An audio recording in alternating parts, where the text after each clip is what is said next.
We're now joined by Coach Bill Snyder from Kansas State. Coach, your thoughts about the upcoming season? Well, not a whole lot to share with you, and we can go ahead and get started. I'm, pleased to have the opportunity to be here. Been here longer than most of you, I think, and I don't know whether that's a good thing or a bad thing, but it is what it is.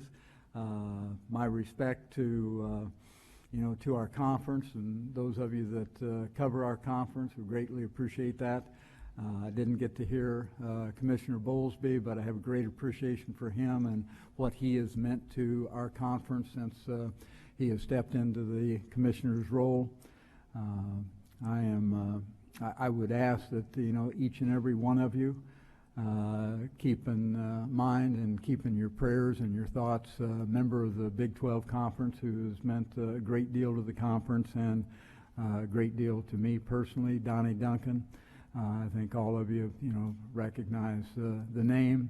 He's going through some very difficult times in his life right now, and as a stout supporter and member of the Big 12 Conference, he's been very special to our conference. We've got 4 young guys here, and you are supposed to. I think you'll have an opportunity to hear from them. All of them tremendous young people.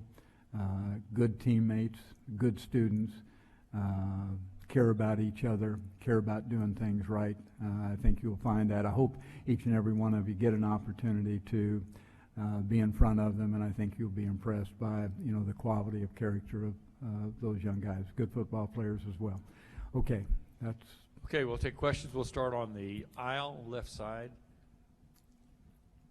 On this side. Come around here, Amanda.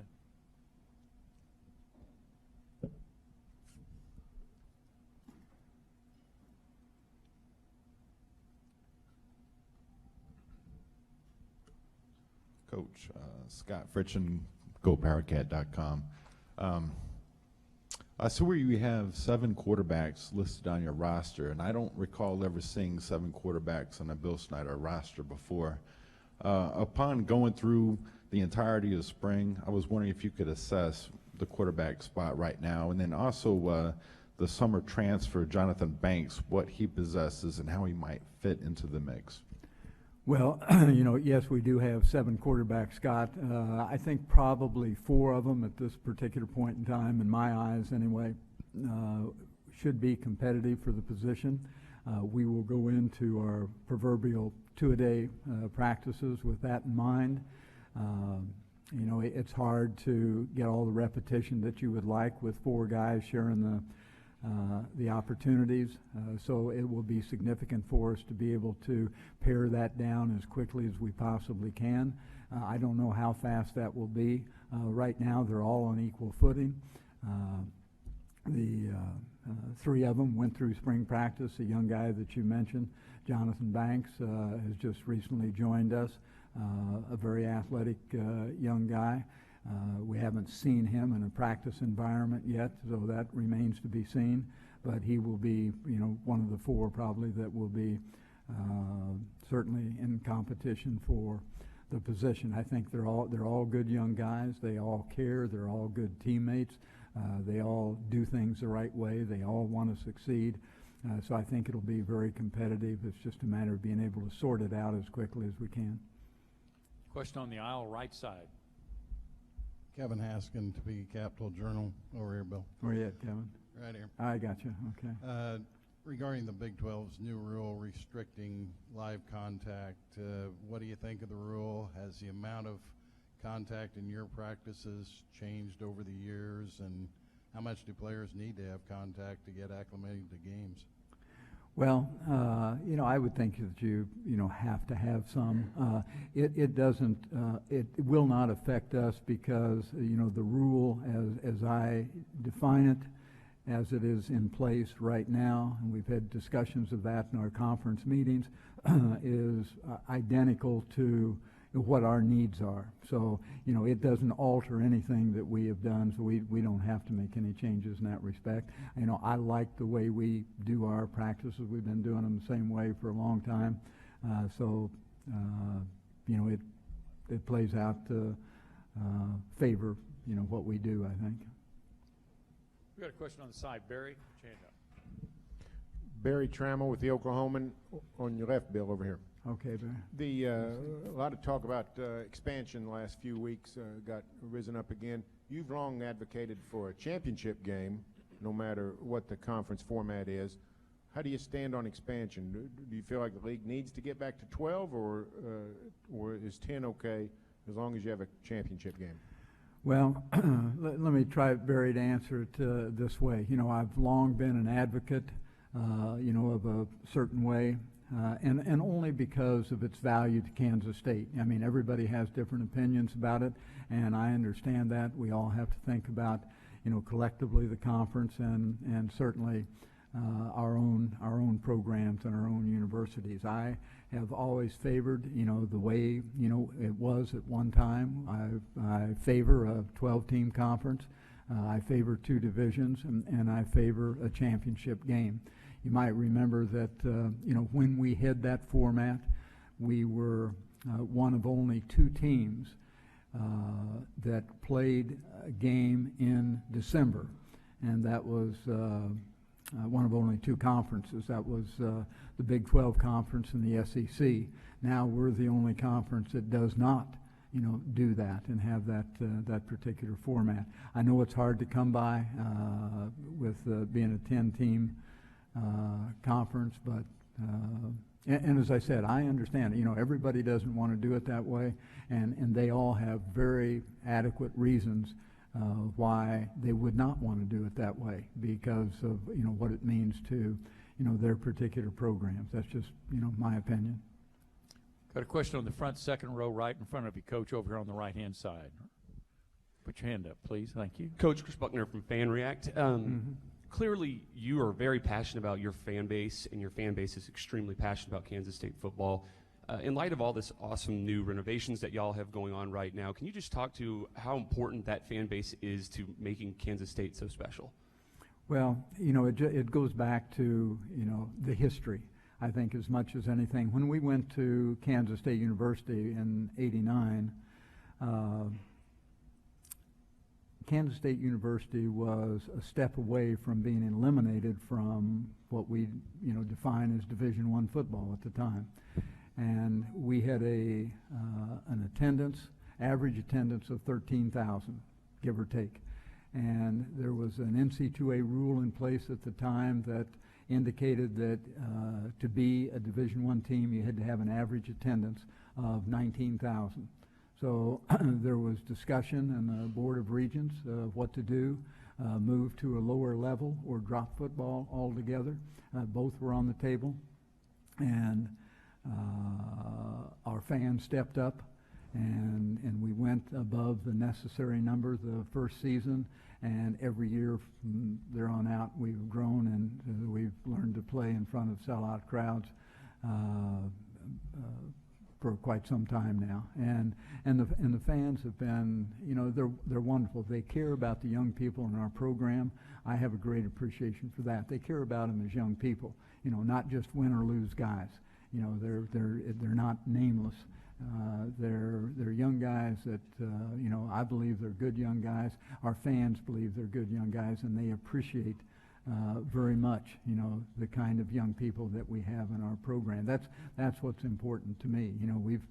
We haven't always been, we've had some years that have been, what some would consider to be down years, and the fans have been there, for all of these young guys. And in this day and age, that's somewhat rare, and I appreciate it a great deal. Wonderful people. You might remember.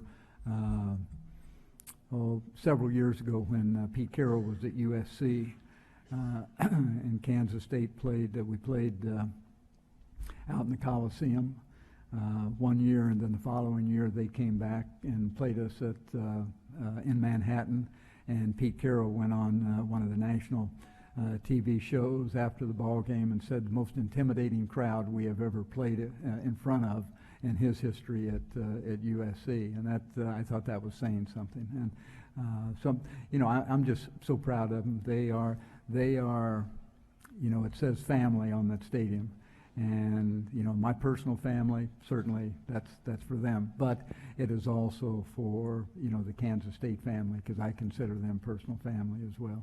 they're wonderful people. We got a question on the aisle, and then we'll go to the back. Hey, Coach. Kellis Robinette here with the Wichita Eagle. Other way. Put your Over hand here. up, There and we that'll go. help. Thank you. Here. I can't see out of here. There we go. Okay, there we go, Kellis. Dante Burnett's been getting a lot of preseason attention. He's on a number of awards watch list. How has he been handling that, and what is it about him, do you think, that will allow him to kind of handle that top billing as a leader on your defense?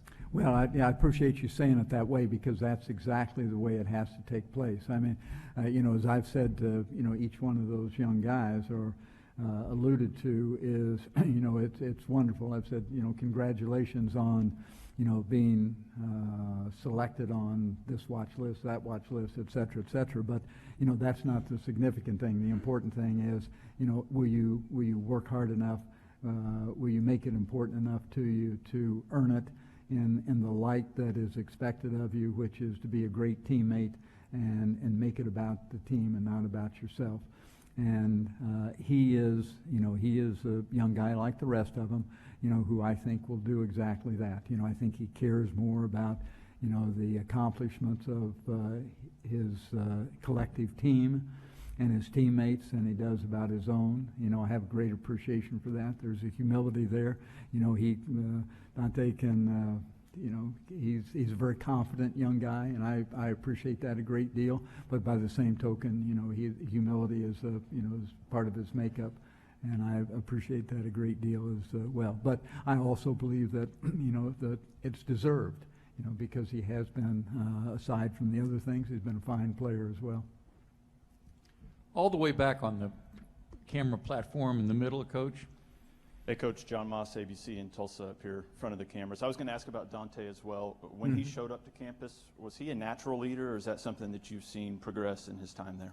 I think he's progressed into it. It's not something that he, not that he, I'm not a big believer that, people are natural this and natural that. I think you develop the capacity to lead, for the most part, and I think over a period of time he has done that. We try to promote leadership with the young guys as soon as they step foot on our campus. I hear too often, you've got X number of seniors, and that's where your leadership lies. I think you have to help develop young guys from the very beginning, from the outset, because leadership's going to be important for them. With their family, with their career field, and so many other aspects of their life, as well as it is, for football. So, that's part of our responsibility, to help encourage and help create a foundation for the development of leadership with all the young guys we have. Question on the right side. Put your hand up. Thank you. Cameron Brock with Harlan College Sports. Coach Snyder, you say that you're in favor of conference expansion. Which teams do you see as viable options for the conference if they, in the future, choose to do so? Well, I haven't gotten into that. I do the easy part of it. I can identify, issues. Solutions, another story. And I'm not going to, I'm not going to be part of making this, answering the question or providing solutions. If I could, I probably, if asked, I certainly would try to help. I don't have any, I don't have enough background information, because I don't venture in that direction. I don't want to get sidetracked from what we do, so I really couldn't tell you. I think there's probably some, I hear the schools that are mentioned, from time to time, and I think all of them are mentioned for a reason. And, obviously they have fine programs, good universities. But I don't have a favorite or two favorites, and I don't know, I don't know where where all that would go. I think I would say this, I think there is probably, some universities out there that haven't necessarily been mentioned for maybe some obvious reasons, that might have an interest in being a part of our conference. But I don't know that, for fact. So I don't really have, a great response or a great answer to that. Okay, we got a question. Kirk, put your hand back up on the left-hand side. We need to get the microphone to him, and then we'll come back over to the right.